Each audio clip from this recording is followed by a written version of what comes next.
আসলে সিলেটে যখন খেলা হয় বাংলাদেশের অন্যান্য মাঠের তুলনায় সিলেটের দর্শকদের মন এবং প্রাণ কিন্তু ক্রিকেটের প্রতি খুবই বেশি। আমরা প্রতিদিন দেখি যে সিলেটের দর্শক কিন্তু সবাই কিন্তু মাঠে উপস্থিত আছেন। আর উইকেট মাত্র 3টার প্রয়োজন।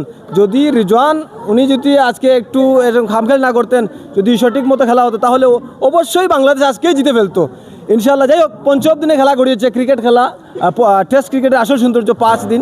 আমরা সেই 5 দিন পর্যন্ত খেলা দেখব। তবে প্রথম সেশনের 1 ঘন্টার ভিতরে পাকিস্তান অল আউট হবে আমার দৃঢ় বিশ্বাস।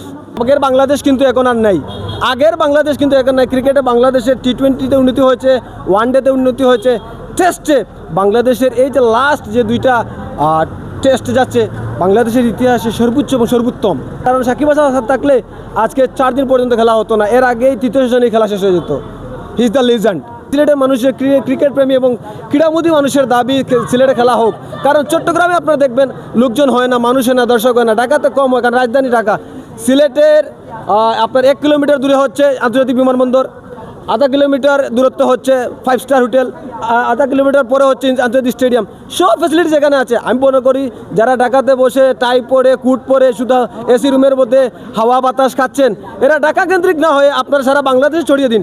সিলেট আসুন, দেখুন সিলেটের মাঠ, দেখুন সিলেটের মানুষকে, দেখুন সিলেটের আবহাওয়া দেখুন। এরপরে আপনারা ডিসিশন নেন, ঢাকা দিবেন, চট্টগ্রাম দিবেন না সিলেটে দিবেন। আমি মনে করি সিলেটে খেলা পড়বে।